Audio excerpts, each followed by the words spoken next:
ఆయకట్టు రైతులు ఊకొని కూడా ఊకోరు. ఆ 15 టీఎంసీలు వాళ్ళకి సరిపోనుందాడ.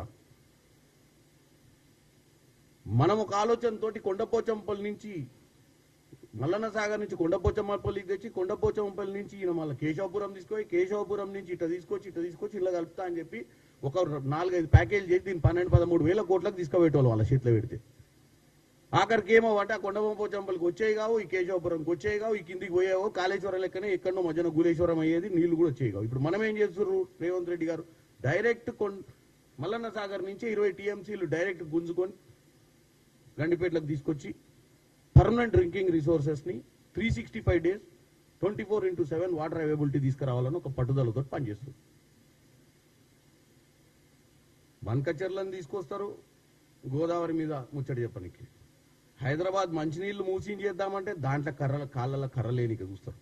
అట్టెట్ అవుతుంది ఉట్టిగా నేను నోటికి వచ్చింది చెప్పిపోయింది. ఇవాళ కూడా ఛాలెంజ్ చేస్తున్నావు. 1100 కోట్లు నువ్వు ఏం డిపిఆర్లు తీసినావు, ఏం అప్రూవల్ ఇచ్చినావు, దాని మీద కేటీఆర్ నువ్వు 1100 కోట్లను ఉట్టిగా మన ఏదో ఈ మధ్య కేటీఆర్కి మతిస్థిమితం భ్రమించింది. ఒక ఆడ పోతాడు 563 మంది అభ్యర్థులు 3 కోట్లు ఇచ్చిరని చెప్పిండు. అరే నువ్వు నీ కింద ఎవడో చేలేగాడు మాట్లాడితే అర్థం పర్థం ఉంది. నువ్వు స్థాయికి వచ్చినావు, మళ్ళీ రాత్రి పండుకొని ముఖ్యమంత్రి అవుతాను కలలు గంటావు. మాట్లాడేటప్పుడు జర జాస పెట్టి మాట్లాడాలి కదా. 563 మంది అభ్యర్థులు 3 కోట్లు ఇవ్వడానికి కౌంటర్ పెట్టిరే అందాడ ఎవడు ఫస్ట్ వచ్చి కడతానికి సీట్ ఇస్తామని. నీ హయాంలో అట్లా జరిగేది కావచ్చు, ఎందుకంటే నీ హయాంలో అపోజిషనే లేదు. మీ నాయన అందరిని ఇళ్ళల్లో వాడ పెట్టిండు, ఉన్నోని కొనుక్కుంటూ ఇంట్లో వేసుకుంటూ గెలిచిన ఎమ్మెల్యేలను. కాబట్టి నువ్వు ఏం చేసినా నడిచింది. 8 లక్షల కోట్లు అప్పు చేసినా నడిచింది, రాష్ట్రాన్ని కూల్చినా నడిచింది, కాళేశ్వరాన్ని కూల్చినా నడిచింది. మరి ఇప్పుడు అట్లా నడవదు, ఎందుకంటే బ్రహ్మాండమైన అపోజిషన్ ఉంది. అపోజిషన్ లీడర్ వస్తలేడు అంతే కానీ అపోజిషన్కి ఏమైంది, బ్రహ్మాండంగా ఉంది. అపోజిషన్ లీడర్ వస్తే ఇంకా బ్రహ్మాండంగా ఉండేది అసెంబ్లీకి. మేము రావా నాయన మా అప్పుడేమో ఓని రాకుండా చేస్తుంది. అప్పుడు రేవంత్ రెడ్డి వస్తాడేమో అని చెప్పి కొడంగల్లా అడ్డగోలుగా పైసలు ఖర్చు పెట్టి రేవంత్ రెడ్డి వస్తే బాగా ప్రశ్నిస్తాడని ఏదో స్కీమ్ వేసి ఒడగొడుతుంది. నీకు 2018 నుంచి 2023 దాకా బ్రహ్మాండంగా ఎంజాయ్ చేసినావు పవర్ని.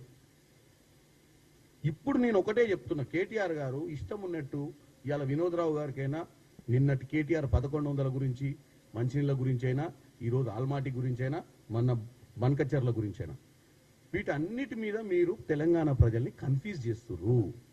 ఇంట్లో ఏం జరగకముందే జరిగింది బౌ బౌ బౌ బౌ అనగానే ఏదో అందరు చూస్తారు, ఏదో దొంగలు పడుతుంటారు ఎక్కడి నుంచి అని.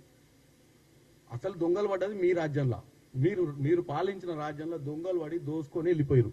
దాని గురించి చర్చ మేము చేయకుండానే మీరు ప్రజల్ని తప్పుదోవ పట్టించి మీరు చేసిన దరిద్ర పాలన మర్చిపోవాలన్న ప్రయత్నం చేస్తున్నారు. ఇక పోతే ఏమన్నా ఉంటే మీరు వీలైతే సోషల్ మీడియాలో మాత్రం రోజు మేము మాలాంటి వాళ్ళు ప్రెస్ మీట్ పెట్టగానే 4 నెగేసి మేము మాట్లాడిందని తప్పుడు చూపిస్తారు. మొన్న నేనేమన్నా 2010లో మెట్రో అప్రూవల్స్ అప్పుడు భారతదేశంలో మెట్రో సెకండ్ ప్లేస్ ఏది కిలోమీటర్ వైజ్ చెప్పిన నేను. ఢిల్లీ తర్వాత 72 కిలోమీటర్లతోటి ఆంధ్రప్రదేశ్ మెట్రో సెకండ్ ప్లేస్లో ఉండే. అది కాంగ్రెస్ హయాంలో జయపాల్ రెడ్డి గారు అర్బన్ డెవలప్మెంట్ మినిస్టర్ ఉన్నప్పుడు అప్రూవల్ అయిన ప్రాజెక్ట్. 2017లో ఓపెన్ చేసిన విషయం ఉంటుంది, నేను 2010లో ఓపెన్ చేసినని చెప్పిన. వాళ్ళు ఎవరికో రాసి ఇచ్చిన మ్యాటర్ని పెట్టి కొంతమంది ఎంజాయ్ చేసుకుంటారు. అక్కడ ప్రతి ప్రెస్ మీట్లో ఏమన్నా పాయింట్ తీయాలి, పాయింట్ తప్పేం లేదు. నేనేమి కేటీఆర్ని కాదు, మా నాయన ఏం కేసీఆర్ కాదు. నేను మధ్యతరగతి కుటుంబం నుంచి వచ్చి ఈ స్థాయిలో వచ్చి ప్రెస్ మీట్ పెట్టి మాట్లాడుతుంటే నేను ఏదో నేర్చుకునే పెడతా కదా.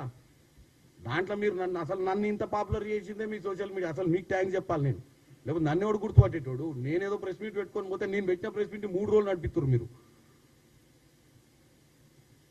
ఎందుకంటే నేను మాట్లాడిన మధ్యలో లైన్లు వీకి ఇక్కడ అతికిచ్చి అక్కడ ఒక ఆమెను తీసుకొచ్చి మాట్లాడించి అక్కడ ఒక ఆయనను తీసుకొచ్చి మాట్లాడితే ఏమైంది? నా సబ్జెక్ట్లో నేను డీవియేట్ గాను, నా ప్రెస్ మీట్లు నేను ఆపను, నా పార్టీని నేను డిఫెండ్ చేయడంలో మీరు ఏదైనా తప్పు మాట్లాడితే నేను డెఫినెట్గా ప్రశ్నించే సత్తా నాకు ఉంది. ఎవడు పుట్టంగానే మహానాయకుడు కాడు. మహానాయకుడు కావాలన్నా సబ్జెక్టు నేర్చుకోవాలన్నా నీ పార్టీలైనా నా పార్టీలైనా రేపు కింద యూత్ కాంగ్రెస్ వాడైనా నీ బీఆర్ఎస్ పార్టీలో పనిచేసిన స్టూడెంట్ వింగ్ వాడైనా నేర్చుకునే నాయకుడు అవుతాడు. హేళన చేయాల్సిన అవసరం లేదు. ఎవడు అడిగితే వాడిని హేళన చేసి ఆడు రాడనుకుంటారే మీడియాకు. మళ్ళీ మేము 4-5 జోకులు వేసి భయపడి ఇంట్లో అనుకుంటాడు అనుకో. నేనేం అట్లాంటి కాదు.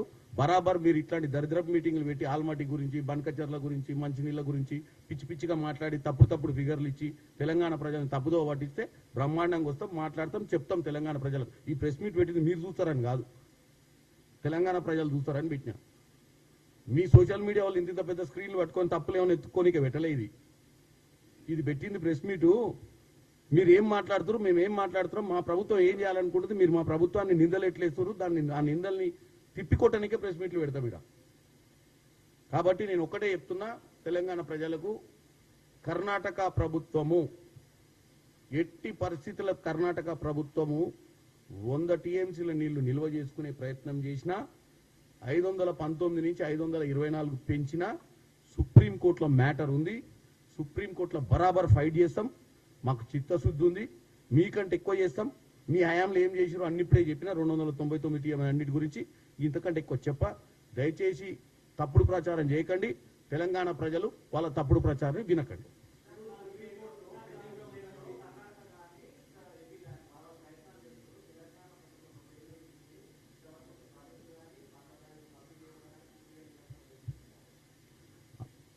మేము వచ్చినాకనే కదా ఎస్ఎల్బీసీ ప్రారంభం చేస్తే ఒక ఇన్సిడెంట్ కూడా అయింది. అంత పెద్ద ఇన్సిడెంట్ అయితే కృష్ణా జలాల మీదనే కదా అది. వాళ్ళ హయాంలో చేసి ఉంటే ఎప్పుడూ అయిపోయేది కదా ఆ ప్రాజెక్టు. వాళ్ళ హయాంలో ఏం చేసిరా, కాళేశ్వరం తప్ప ఏం చేయలేదు. వాళ్ళ హయాంలో ఏం చేసిరంటే వాళ్ళకు అజెండా ఉండే, ప్రాజెక్టుతో పాటు కమిషన్లు కూడా తినే ప్రాజెక్టును చేయాలన్న పట్టుదలతో పనిచేసిరు వాళ్ళు. ఎట్లా తినాలి, ఎట్లా లక్షల కోట్లు ఖర్చు పెట్టాలి, దాంట్లో ఎట్లా కమిషన్ బుక్కాలన్న ఆలోచన వాళ్ళది. ఆయన ఏమంటాడు ఏమనంటే కాళేశ్వరం లాంటి ప్రాజెక్టు కట్టేందుకు కేసీఆర్ కట్ట అవార్డు ఇస్తారట. ఇక్కడ తీసుకుపోయేది భారతరత్న అవార్డు.